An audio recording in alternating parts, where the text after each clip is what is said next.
ইমানদার, নামে শুধু মুসলিম, চলে ধান, নাচে নামাজ, রোজা না ফেলান, এমন মুসলমান, এমন দাবিতে যদি আমরা ইমানদার হই তাহলে হবে না।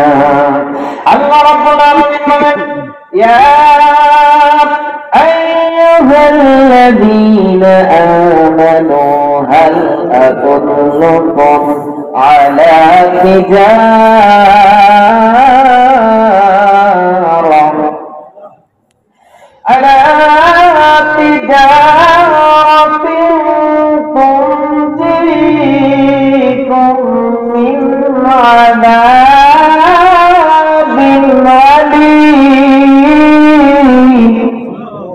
আল্লাহু আকবার বলতে কি আপনাদের ভয় হয়? আল্লাহু আকবার বলতে হবে। আল্লাহর তাকবীর দিতে মুসলমান কখনো ভয় করে না। বদরের প্রান্তরে 313 জন সাহাবী, 1000টা স্বৈরশাসক, 1000 জন সশস্ত্র বাহিনীর বিরুদ্ধে শুধু লিল্লাহি তাকবীর, আল্লাহু আকবার ধ্বনি দিয়েছে, বাতিল পড়াতে বাধ্য হয়েছে, হকের বিজয়ের পতাকা পথ করে হয়ে গেছে বলে আল্লাহু আকবার। ইসলাম মুসলিম বীরের জাতি, এরা বাতিলের কাছে মাথা নত করে না, প্রয়োজনে জীবনটাকে দিয়ে দেয়, ঠিক কিনা বলেন? হুসাইন রাদিয়াল্লাহু তাআলা আনহু সেই স্বৈরাচার এজিদের কাছে গিয়ে মাথা নত করে নাই, জীবন দিয়েছেন, শাহাদাতের পেয়ালা বরণ করেছেন। আল্লাহু আকবার বলতে ভয় পান নাই। মুসলমান যদি হয় অন্তর থেকে ঈমানি জজবা নিয়ে লিল্লাহি তাকবীর, আল্লাহু আকবার ধ্বনি দিবে, আর বাতিলগুলা মেজ গুটিয়ে পালিয়ে যেতে বাধ্য হবে। কোরআনের আর ইসলামের বিজয়ের পতাকা পথ করে যিনি উড়িয়ে দিবেন তিনি কে? আল্লাহ। আল্লাহ যেন আমাদের কবুল করেন বলে আমিন।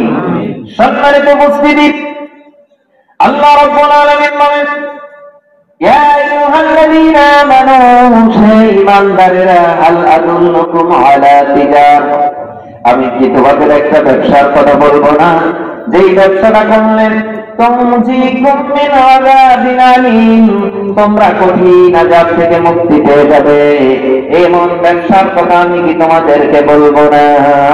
ব্যবসা ওই যে দোকানদারে হচ্ছে, আমরা এই যে ফরিদপুর বাজারে কত বড় বড় বিজনেসম্যান আছে, অনেক ব্যবসা করি, রডের ব্যবসা, সিমেন্টের ব্যবসা, পেঁয়াজের ব্যবসা, যন্ত্রাংশের ব্যবসা, অনেক ব্যবসা আছে, এগুলা দুনিয়ার ব্যবসা। কিন্তু আল্লাহ বললেন, দুনিয়ার ব্যবসা করলে তুমি দুনিয়ার সম্পদ অর্জন করতে পারবে, কিন্তু আমি যে ব্যবসার কথা তোমাকে বলছি, এই ব্যবসাটা করলে আল্লাহ রাব্বুল আলামিন তোমাকে কঠিন আযাব থেকে মুক্তি দান করে দিবে। আমরা দুনিয়াতে আছি, খাও দাও ফুর্তি করো, দুনিয়াটা মস্ত বড়, এই আশায় পড়ে আছে, কিন্তু কবি বলেন না, এমনটা নয়। মরণ থেকে পালাও তুমি, মরণ তোমায় রইবে ঘিরি, যদিও পালাও শুধু আকাশ পানে লাগে সেটা সিঁড়ি। এ মহারোগের চিকিৎসক নাই, নাই সে ঔষধ ভুবনে, খুঁজিয়া কাতর হইলে কি হবে পারিবি না তারে ঘুরাতে। অর্থাৎ ফাইজা জারহুম লা ইস্তাখিরুনা সাতাও ওয়া লা ইস্তাকদিমুন, যখন আমার আপনার মরণের সময় হয়ে যাবে, এক মুহূর্ত আগ পিছ করা হবে না, ওই আল্লাহর কাছে আমাদেরকে ধরা দিতে হবে, ঠিক কিনা বলেন?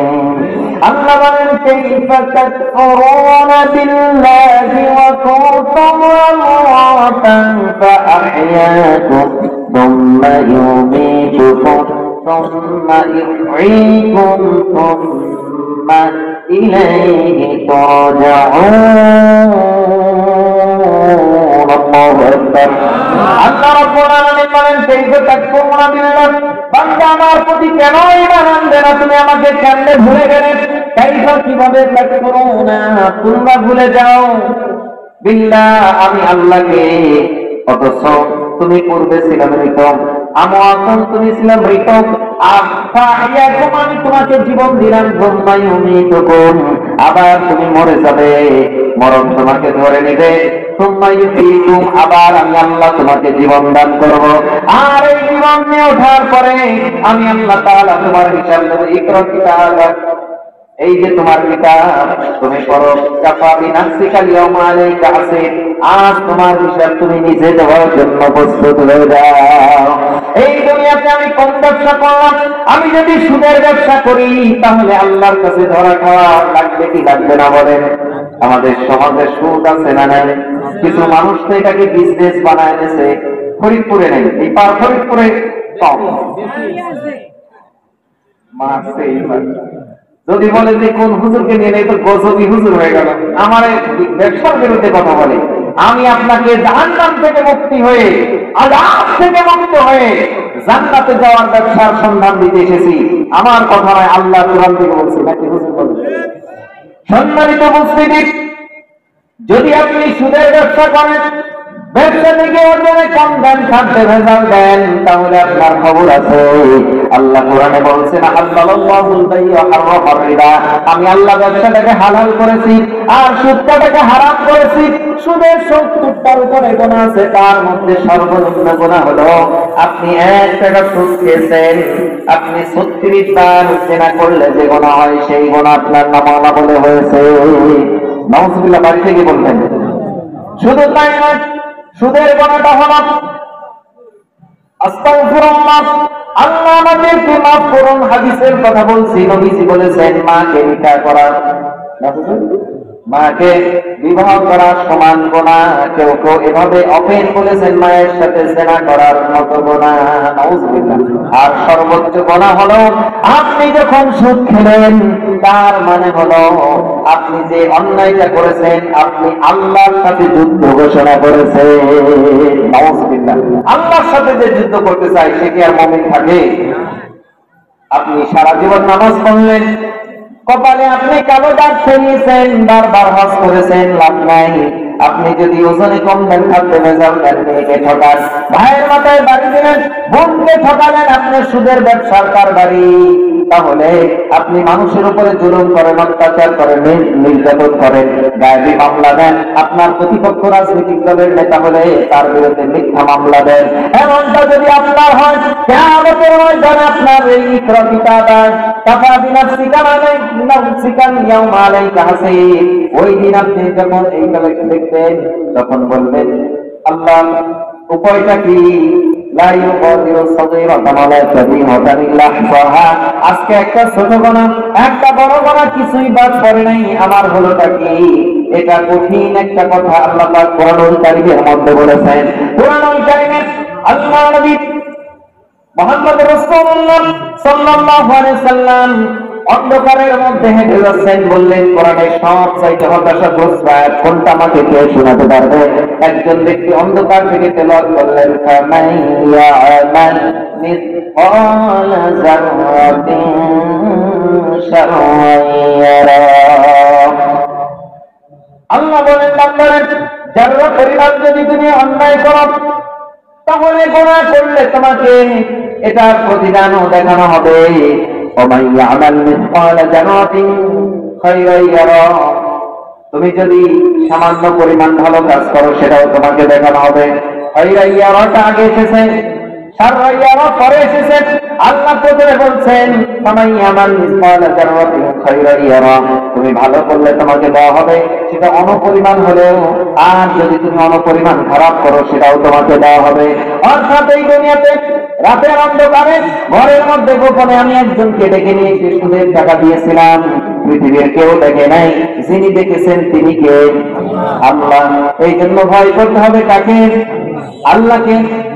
এই হতাশাজনক আয়াতটা যখন শোনানো হলো, হযরত আবু রাদিয়াল্লাহু তাআলা কান্নায় ভেঙে পড়লেন, গড়াগড়ি শুরু করলেন।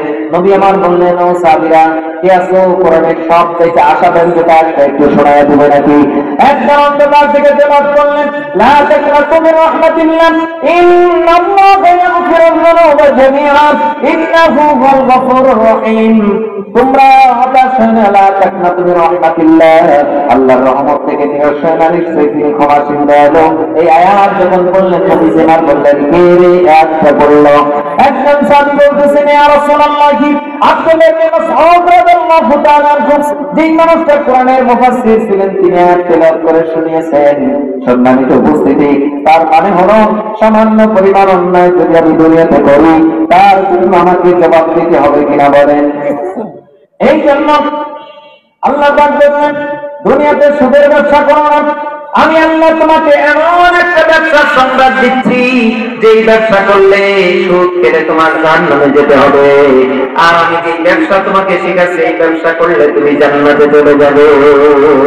সুবহানাল্লাহ। আমরা শিখবো, রাজি আছি তো ইনশাআল্লাহ? সম্মানিত উপস্থিতি, আল্লাহ আযাব থেকে বাঁচিয়ে দিবেন।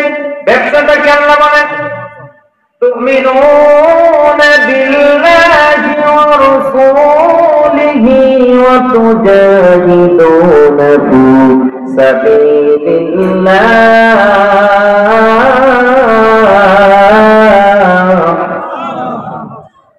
আল্লাহ বলেন তুমিনুনা বিল্লাহ, সর্বপ্রথম তোমাকে আমার উপরে ঈমান আনতে হবে। আমি প্রথমে একটা উদাহরণ বলেছি, ওই রকম ঈমানদার নয় যে ঈমানদার গুলি দাড়ি আছে, জুব্বা আছে, টুপি আছে, কিন্তু কোরআনের বিরোধিতা করে। সমাজে কোরআন কায়েম হোক এইটা তারা চায় না, এমন আছে না? এরকম দাড়িওয়ালা টুপিওয়ালা মানুষ হলে হবে না, ওই আব্দুল্লাহ ইবনে উবাইয়ের মতো হলে হবে না, ঠিক কিনা? আব্দুল্লাহ ইবনে উবাই মুনাফিকের সর্দার ছিলেন। এই মানুষটা রাসূলের কাছে কাছে থাকতেন, টুপি পরতেন, পাগড়ি বাঁধতেন, জুব্বা পরতেন, দাড়ি আছে, কিন্তু সেই মানুষটা যখন গোপনে চলে যেত, ওয়াইদা লাকুল্লাযিনা ক্বালু আমান্না ওয়াইদা খালাল্লা শায়াতিনহিম ক্বালু ইন্না মাআকুম ইন্নামা নাহনু মুস্তাহজিউন, যখন সে শয়তান দলপতিদের কাছে চলে যেত, সেখানে গিয়ে বলতো ইন্নামা নাহনু, আমরা তো তোমাদের দলেরই লোক, আমরা শুধুমাত্র মুহাম্মদের সাথে একটু বাহানা করি। এরকম হলে হবে না, এদেরকে বলা হয় মুনাফিক। আর এই সকল মুনাফিকদের ব্যাপারে আল্লাহ কোরআনে বলছেন ইন্নাল মুনাফিকিনা ফি দারকিল আসফালি মিনান নার, ঠিক কিনা? মাশাআল্লাহ। এই যে আমি যে আয়াতগুলো বলছি, আমার পাশে বসে থেকে থেকে উনিও বলছেন আলহামদুলিল্লাহ। এরকম জ্ঞানী মানুষ পাশে থাকলে আরো আলোচনা প্রাণবন্ত হয়, ঠিক কিনা বলেন? সম্মানিত উপস্থিতি, এই আব্দুল্লাহ ইবনে উবাই মুনাফিকের সর্দার ছিলেন। এই মুনাফিক সর্দার তিনি রাসূলের দলে এসে শুধু ঘুরতেন, আর শয়তান দলপতি ওই কাফের বেঈমানদের কাছে গিয়ে গিয়ে ঘুরতেন। মূলত সে মুনাফিক। আর এই সকল মুনাফিকদের ব্যাপারে আল্লাহ বলছেন এদের অবস্থান হবে জাহান্নামের তলদেশে, বলে নাউযুবিল্লাহ। জাহান্নাম কয়টা? 7টা। জান্নাত কয়টা? 8টা। আছে না 8টা জান্নাত? না, 7টা জাহান্নাম নয়, 7 তলা হবে, 8 তলা হবে। এই 8 তলার জান্নাত আর 7 তলার জাহান্নাম, 7টা স্তর হবে। তলা মানে কি? স্তর। উপরে যাদের শাস্তি কম, গুনাহ কম, তাদের থাকবে, এরপরে যার বেশি শাস্তি তারপরে তলাতে, এভাবে নামতে নামতে একদম নিচের তলাতে যখন চলে আসবে, এইখানের মানুষগুলা উপর থেকে পুষ করবে, রক্ত পড়বে, এগুলা পুড়বে, পুড়ে যখন দুর্গন্ধযুক্ত হয়ে যাবে, নিচে থাকা মুনাফিকগুলা পানির পিপাসা লেগে যাবে, তারা ওই পোড়া পুষ আর রক্তগুলা খেয়ে খেয়ে তাদের তৃষ্ণা মিটাবে, বলে নাউযুবিল্লাহ। আল্লাহ আমাদেরকে হেফাজত করুন। এইরকম মুনাফিক হওয়া যাবে না। ঈমানদার হলে 4টা ঈমানদার হতে হবে। 1 নম্বর ঈমানদার হতে হবে যে ঈমানদার গুলা দ্বীন প্রতিষ্ঠার জন্য, কোরআন প্রতিষ্ঠার জন্য নিজের বুকের তাজা রক্তটা জমিনা দিলে দ্বিধাবোধ করবে না, ঠিক কিনা বলেন? সম্মানিত উপস্থিতি, আল্লাহ বললেন বান্দারে এই ব্যবসা আমি তোমাকে শিখাচ্ছি, তুমিনুনা বিল্লাহ, তুমি আল্লাহর প্রতি খালিসভাবে ঈমান আনবে, ও রাসূলিহি, রাসূলের প্রতি ঈমান আনবে, অত জাহিদুনা ফি সাবিলিল্লাহ, আর তুমি দ্বীন প্রতিষ্ঠার জন্য আল্লাহর পথে, ফি সাবিলিল্লাহ, আল্লাহর পথে তুমি ব্যয় করবে, বি আমওয়ালিকুম, তোমার সম্পদ, ওয়া আনফুসিকুম, তোমার জীবনটাকেও তুমি বাকি রাখবে, যালিকুম খায়রুল লাকুম ইন কুনতুম তা'লামুন, যালিকুম খায়রুল লাকুম, এটাই তোমার জন্য উত্তম যদি তুমি বুঝতে। কিন্তু এইটা আমরা বুঝি না। এইটা বুঝেছিলেন সাহাবায়ে কেরাম, যার কারণে তারা জীবনটাকে নজরানা রাখতেও ভয় পায় নাই। তাবুকের যুদ্ধের কারণে বাঁচলো। নবীজি আমার বললেন, ও সাহাবীরা শোনো, সম্পদ দিতে হবে দ্বীন প্রতিষ্ঠার জন্য, কোরআন প্রতিষ্ঠার জন্য। একজন সাহাবী তার সমুদায় সম্পদের 4 ভাগ এনে দিয়ে দিলেন, আর একজন সাহাবী 2 ভাগের 1 ভাগ দিয়ে দিলেন, একজন সাহাবী 3 ভাগের 1 ভাগ দিয়ে দিলেন। আর একজন সাহাবী আসলেন, তিনি বলতেছেন, ইয়া রাসূলুল্লাহ, ইয়া হাবিবাল্লাহ, হুজুর, আমার কোনো সম্পদ নাই, আমি আমার জীবনটাকে দ্বীন প্রতিষ্ঠার জন্য ব্যয় করতে চাই। সুবহানাল্লাহ। এরা ব্যবসা বলেছেন আল্লাহর সাথে। আল্লাহ পাক বলেন, ইন্নাল্লাহ ইন্নাল্লাহা আশতারা মিনাল মুমিনিনা আনফুসাহুম ওয়া আমওয়ালাহুম বিআন্না লাহুমুল জান্নাহ। আল্লাহু আকবার। আল্লাহ বলেন ইন্নাল্লাহা আশতারা মিনাল মুমিনিন, আমি মুমিনদের সাথে মুমিনদের থেকে কিনে নিয়েছি, তারা ক্রয় করে নিয়েছি মুমিনদের থেকে বিআমওয়ালিকুম ওয়া আনফুসিকুম, তাদের সম্পদ এবং তাদের জীবন।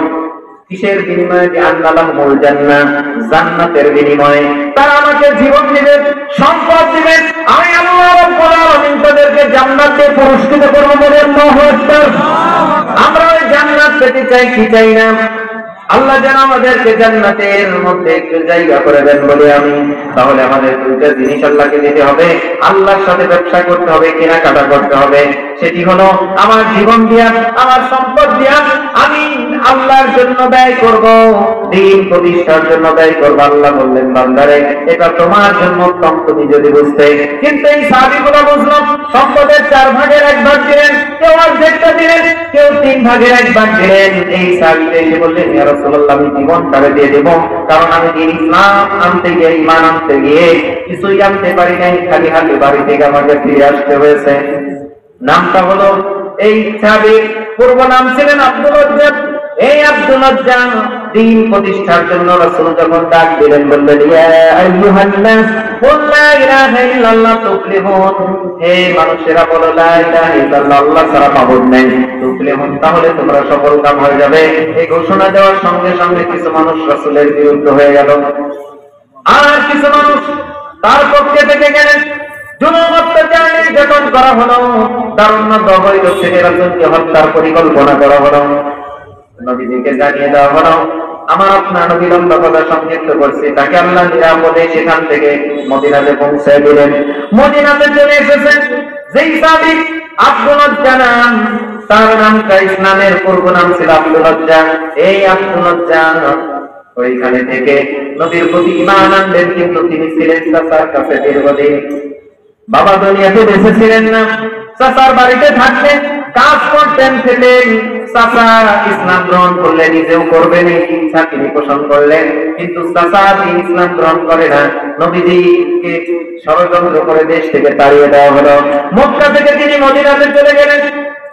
এই আব্দুল উজ্জার অন্তরে অস্থিরতা তৈরি হয়ে গেল, আর ভালো লাগে না। মক্কাতে নবী নেই, নবীর মহব্বতে অন্তরটা পুড়ে যায়। তিনি চিন্তা করলেন, চাচার সামনে চলে যাব। সাহস নিয়ে চাচাকে প্রশ্ন করেছেন, চাচা আব্দুল্লাহর বেটা মুহাম্মদ সাল্লাল্লাহু আলাইহি সাল্লামের ব্যাপারে আপনার সিদ্ধান্ত কি?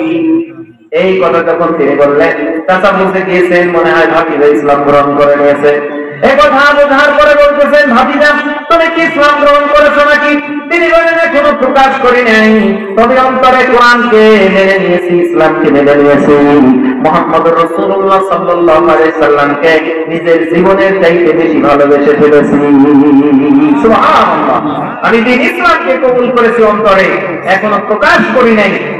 চাচা আপনার মন্তব্য বলেন। চাচা বলতেছেন যে এর পরিণতি কি তুমি জানো?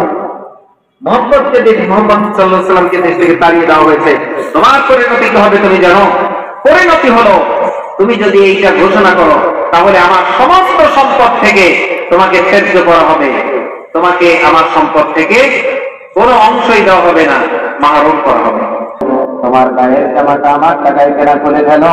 এতটুকুই নয়, তোমার পরনে যে লুঙ্গিটা আছে, পরনে যেটা পরে আছো, ওইটাও আমার টাকার কেনা, তোমাকে এটাও খুলে দিতে হবে।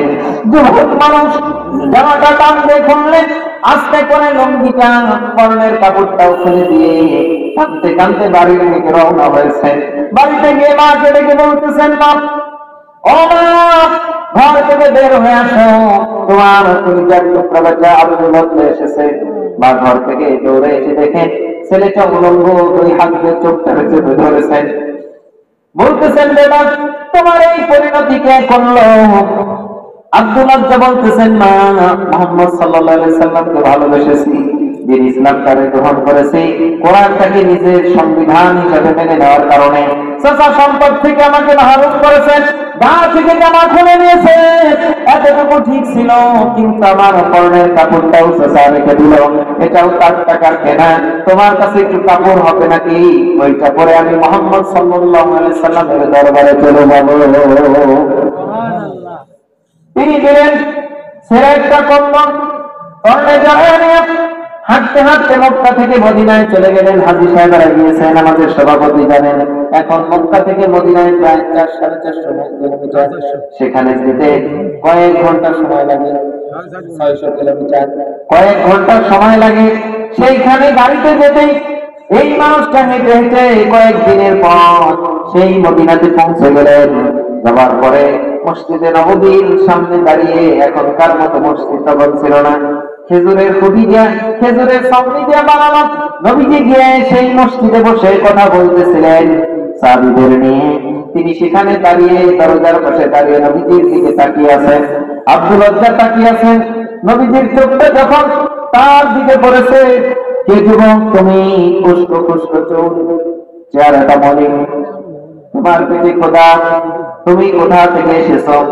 আব্দুল লজ্জা আবেগ নিয়ে কেঁদে দিয়েছেন, দৌড়ে গিয়ে মুহাম্মদুর রাসূলুল্লাহ সাল্লাল্লাহু আলাইহি সাল্লামকে জড়িয়ে ধরে বলতেছেন, ইয়া রাসূলুল্লাহ, ইয়া হাবিবাল্লাহ, হুজুর আপনাকে ভালোবাসার কারণে, কোরআনকে সংবিধান মানার কারণে চাচা আমাকে সম্পদ থেকে বের করে দিল, গা থেকে জামা খুলে নিল, পরনের কাপড়টাও খুলে নিয়েছে, মায়ের কাছে গিয়ে একটু কম্বল চেয়ে নিয়ে আমার সতর্কতা থেকে আপনার দরবারে চলে এসেছি, দয়া করে আপনি কালিমা পড়িয়ে আমাকে মুসলমান বানিয়ে দেন, মুসলমান করে দাও। হলো তিনি আহলে সুফার মধ্যে থাকলেন। নবী আমার বললেন, আজ থেকে তুমি আব্দুল্লাহ নয়, আজ থেকে তোমার নাম হলো আব্দুল্লাহ। নবীজি সাল্লাল্লাহু আলাইহি সাল্লাম বলেছেন, দুইটা নাম আল্লাহর কাছে প্রিয়, একটা হলো আব্দুল্লাহ আর একটা হলো আব্দুর রহমান। এই দুইটা নাম আল্লাহর কাছে প্রিয়, কিন্তু আমরা ছেলে মেয়েদের নাম, এই নায়ক নায়িকা গায়ক গায়িকাদের নামে নাম রাখি, ঠিক কিনা?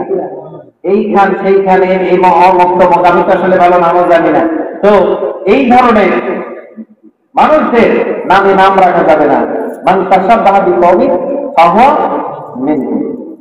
যে যে জাতিকে অনুসরণ করবে সেই সেই জাতিকে পরিণত হবে। ইসলামিক কালচার এন্ড সিভিলাইজেশন আমাদের মধ্যে ফলো না করার কারণে আজকে মুসলমানদের এই দুরবস্থা, ঠিক কিনা বলেন? মুসলমানরা মুসলমানদের সংস্কৃতিকে ভুলে পশ্চিমা বিশ্বের সংস্কৃতি, ইহুদি খ্রিস্টানদের সংস্কৃতিকে নিজেদের জীবনের বাস্তবতা মনে করেছে। এখানে তাদের জন্য সফলতা নয়, শুধু ব্যর্থতা, দুনিয়া পরকাল এখানে। কারণ হলো নবী করিম সাল্লাল্লাহু আলাইহি সাল্লাম বলছেন যে যে ব্যক্তি যাকে ভালোবাসবে তার সাথে তার হাসর নাসর হবে। আমরা ইহুদি খ্রিস্টানদের মতো চুল কাটি, তাদের মতো কাপড় চোপড় পরি।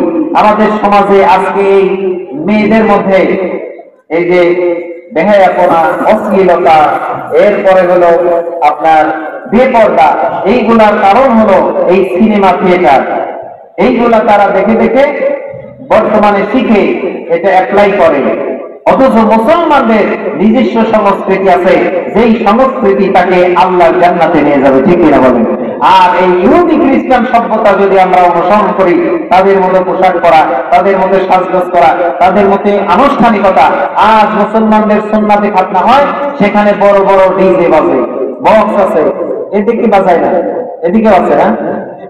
এই সন্তানকে আপনি দিলেন সুন্নাতে খাতনা, আর আপনি বড় বড় বক্স বাজিয়ে সারাদিন 3 দিন 7 দিন পর্যন্ত আপনি গান বাজনা করলেন, আপনার এই সন্তান ওলাদুন সালিহুন হবে না, এটা গজব হবে। এই সন্তান আপনার পেটের মধ্যে চাকু ঢুকায় দেবে, ঠিক কিনা?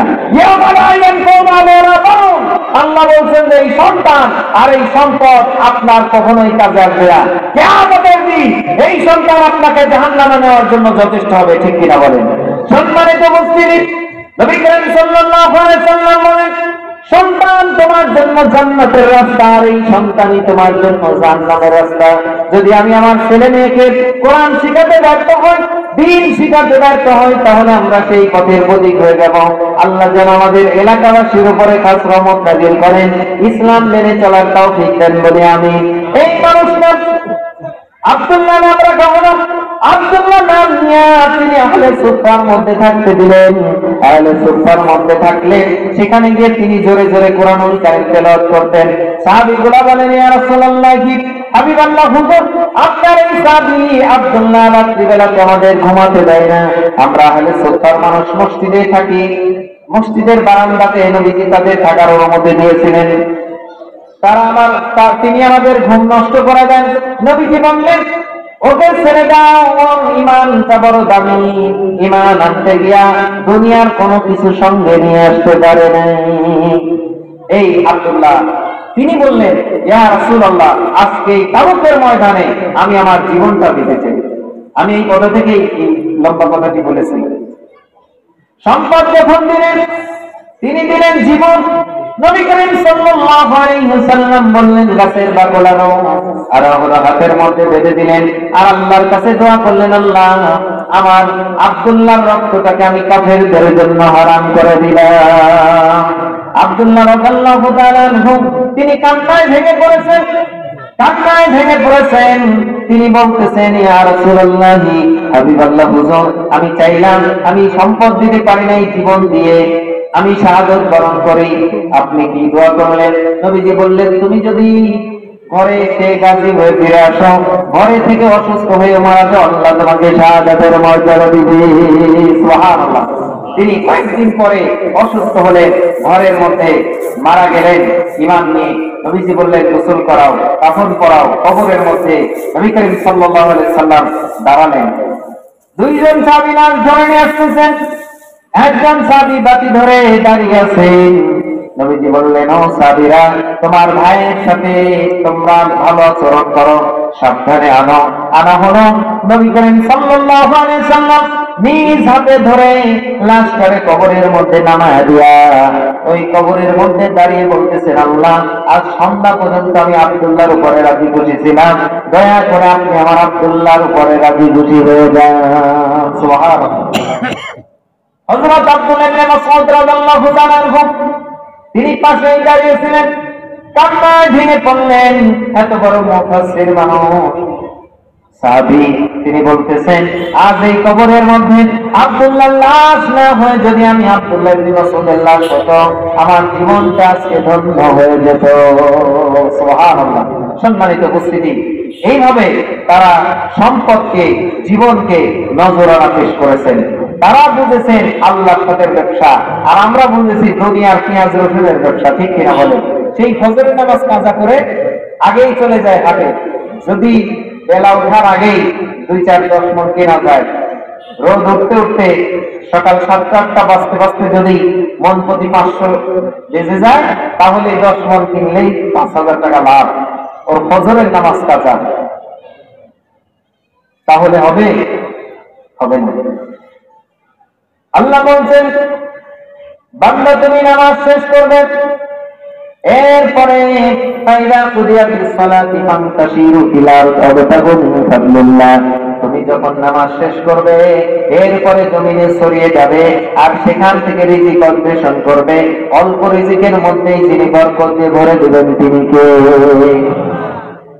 এজন্য ব্যবসা করবে আল্লাহর সাথে। আল্লাহ বলেন, যদি আমার সাথে তুমি জীবন আর সম্পদ দিয়ে ব্যবসা করতে পারো, তাহলে আমি আল্লাহ তোমাকে কি দেবো?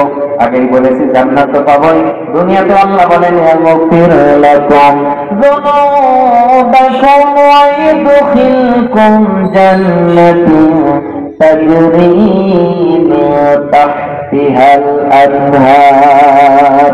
আল্লাহ বলেন, বান্দারে, ইয়াগফির লাকুম, তোমাকে ক্ষমা করে দেওয়া হবে, তোমাদেরকে ক্ষমা করে দেওয়া হবে। যুনুবাকুম, তোমাদের ওই গুনাহগুলিকে, যা তোমরা যুনুব করেছো, গুনাহ করেছো। ওয়াইদখিলকুম, তোমাদেরকে প্রবেশ করিয়ে দেওয়া হবে জান্নাতিন তাজরি মিন তাহতিহাল আনহার, এমন জান্নাতের মধ্যে যেই জান্নাতের তলদেশ দিয়ে তাহতিহাল আনহার, আনহার মানে নদী, নাহরুন থেকে নদী প্রবাহিত হতে থাকবে। এই নদীগুলা কেমন নদী? দুধের নদী, মধুর নদী, শরাবের নদী। আল্লাহ বলেন, বান্দা আনলিমিটেড খাবে, তোমাকে কোনো বিল দেওয়া লাগবে না। সুবহানাল্লাহ। তাহলে আমরা আল্লাহর সাথে ব্যবসা করতে রাজি আছি তো? কারা কারা আছি? দুই হাত তুলে আল্লাহকে দেখাই। লিল্লাহি তাকবীর, লিল্লাহি তাকবীর। হাত নামান। আল্লাহ যেন কবুল করেন বলি আমিন। জি, আমরা তাহলে আল্লাহর সাথে ব্যবসা করতে দুইটা জিনিস দিতে হবে, এক হলো জীবন আর এক হলো সম্পদ। আমি এখন আপাতত জীবন চাচ্ছি না, আপনারা সময় আসলে, ডাক আসলে কোরআন প্রতিষ্ঠায়, ইসলাম প্রতিষ্ঠায় জীবন দেওয়ার জন্য তো রাজি আছি ইনশাআল্লাহ। আর পাশাপাশি সম্পদও দেব, তবে আজকে থেকে শুরু হয়ে যাক, নাকি বলেন? আমি যে হাদিস আপনাদেরকে শুনিয়েছি, নবী করিম সাল্লাল্লাহু আলাইহি ওয়াসাল্লাম বলেন, মান বানা লিল্লাহি মাসজিদান বানাল্লাহু লাহু বাইতান ফিল জান্নাহ। বান্দারে, তুমি যদি আমার ঘর মসজিদ বানাও, আমি তোমাকে জান্নাতে ঘর বানিয়ে দেব। সুবহানাল্লাহ। দুনিয়ার এই টিনের ঘর, ইটের ঘর, মাটির পুরানো ইট আর বালি সিমেন্টের বোর্ড দিয়ে বানিয়েছি, অথচ এখন যদি আমি মরে যাই, সঙ্গে সঙ্গে আমার এই সুন্দর বিল্ডিং থেকে আমাকে বের করে দেওয়া হবে। এখন আমি মরে যাব, ঘরের মধ্যে উঠাবেই না, উঠানে অথবা পাশেই আমাকে রেখে দিবে, সামিয়ানা টানিয়ে দিবে, সেখানে ফেলে রাখবে। সকাল বেলাতে ঘোষণা হয়ে যাবে, সকাল 8টা বা 10টাতে জানাজা হবে, সেখান থেকে নিয়ে গিয়ে কবরের মধ্যে শোয়া দেওয়া হবে। অর্থাৎ আমি আপনি দুনিয়াতে যে সম্পদ করি, সব সম্পদ আমার নয়। নবীজি বলছেন, তিনটা জিনিস তোমার। কয়টা? কথা বলেন, কয়টা? একটা হলো আমি যা খেয়ে শেষ করেছি, হাদিস। 2 নাম্বার হলো যা পরিধান করে ছিঁড়ে ফেলেছি, আর 3 নাম্বার হলো যা আমি দান করেছি।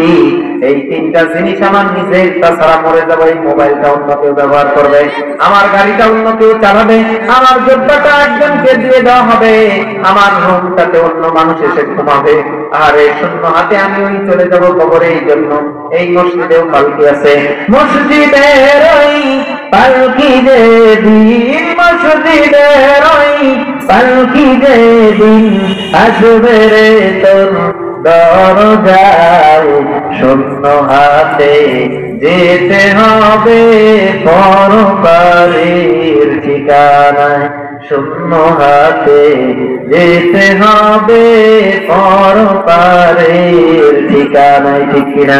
বাজার থেকে কিনে আনবে ওই সাদা কাপড়, গরম পানি গোসল দিবে শেষবারের মতো, নতুন সাজে সাজাইবে, নতুন সাজে সাজাইবে, দিতে জনমের বিদায়, শূন্য হাতে যেতে হবে পরপারের ঠিকানায়। ঠিক কিনা? সম্মানিত উপস্থিতি, আমরা সব সম্পদ গুলাকে দুনিয়াতে রেখে চলে যাবো। মালি হাজা, মালি হাজা, শুধু বলি এটা আমার মাল, এটা আমার মাল। নবী বলেন, বান্দারে, আমার উম্মত, এটা তোমার মাল নয়, সেটা হলো তুমি যা দান করেছো, যা তুমি পরিধান করে ছেড়েছো, যা তুমি খেয়ে শেষ করেছো, এটা হলো তোমার। বাদ বাকি সব হলো তোমাকে রেখে যেতে হবে। এই জন্য সম্মানিত উপস্থিতি, আমি আপনাদের কাছে করজোড়ে অনুরোধ করব, আমাদের গন্তব্য হলো জান্নাত, আর ওই জান্নাতটাকে যদি আমরা সাজাতে চাই, এই দুনিয়া থেকে আল্লাহর ঘরকে বানাতে হবে। এই ঘরে এই এত বড় মসজিদ, অথচ ওযুখানাটা আমার পছন্দ হয় নাই, টয়লেটটা পছন্দ হয় নাই। আপনারা রাগ করলেন নাকি কথা শুনে? সুন্দর হওয়া দরকার না?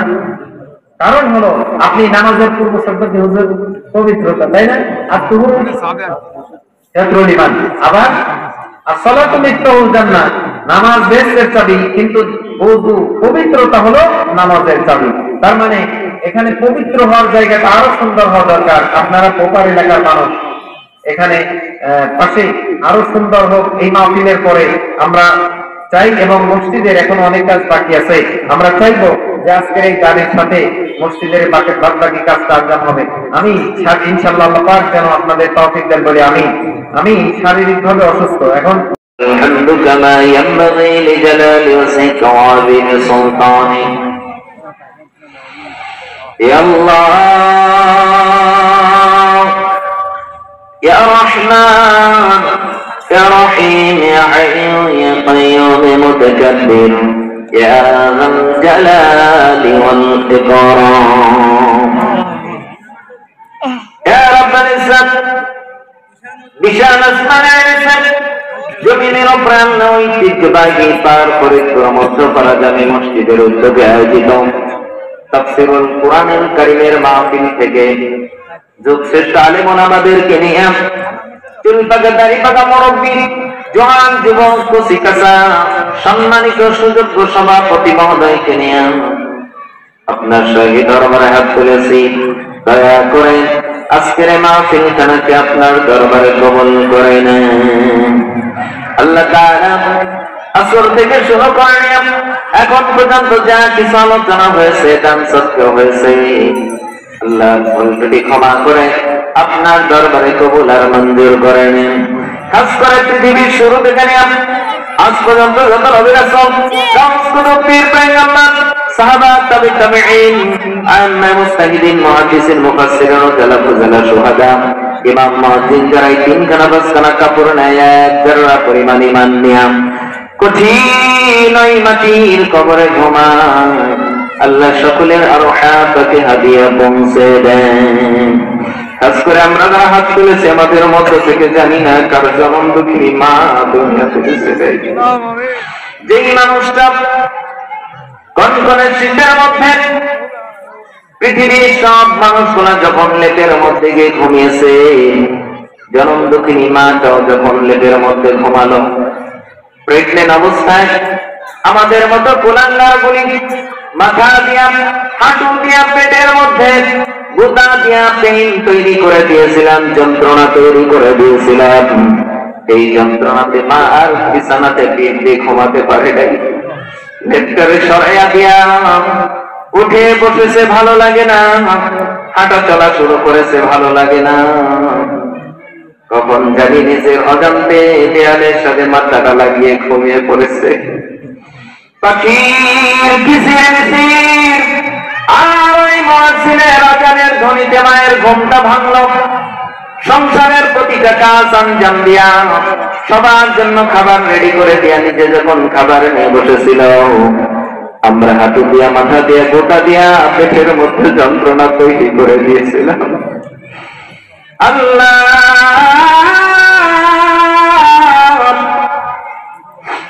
ওই জনম দুঃখিনী মা খাবারের প্লেটটারে জোরে সরাইয়া দিয়া চোখের পানি ছেড়ে দিয়ে কেঁদেছিল। পৃথিবীর কোন মানুষকে এই পানি দেখতে দেয় নাই, আল্লাহ আমাদেরকে আকর্ষণ করিয়ে দেয় নাই। শুধু তাই নয়, যেদিন আমাদের পৃথিবীতে আপনি পাঠাবেন ডেলিভারির সময় হয়ে গেল, সুতিকা গৃহে গিয়ে মা আব্বার কাছ থেকে বিদায় দিয়েছিল। স্বামীরে তোমার ঘরে এসেছিলাম, তোমার হক হয়তো সব গুলা আদায় করতে আমি পারি নাই, তোমার সন্তানকে পৃথিবীর আলো দেখাতে গিয়া নিজের জীবনটাকে আমি বাজি আনতে যাচ্ছি। হতে পারে এটা আমার জন্য জীবনের শেষ কথা তোমার সাথে আমার হয়ে গেল। স্বামীর কাছ থেকে বিদায় নিয়ে সুতিকা গৃহে যখন মা ঢুকেছিল, আমাকে এই পৃথিবীর আলো দেখাতে গিয়া মেডিকেল সায়েন্স বলেছে একজন মায়ের যেই পরিমাণে কষ্ট অনুভব হয় সেটা হলো সুস্থ মানুষের শরীর থেকে 20টা হাড় গোড়া করে দিলে যেমন হয়, সম পরিমাণ কষ্ট মায়ের সহ্য করতে হয়েছে। যখন আমি দুনিয়াতে আসলাম, মা অজ্ঞান হয়ে গেল, সারাটা শরীর রক্তে রঞ্জিত হয়েছে। জিহাদের ময়দানে একজন সৈনিক যেমন তার সারাটা শরীর রক্তে রক্তাক্ত হয়ে যায়, একজন মা তার সন্তান পৃথিবীতে আনতে গিয়ে এমন রক্তাক্ত হয়েছে। আল্লাহ ওই জনম দুঃখিনী মা যাদের আগে মাটির কবরে ঘুমায়,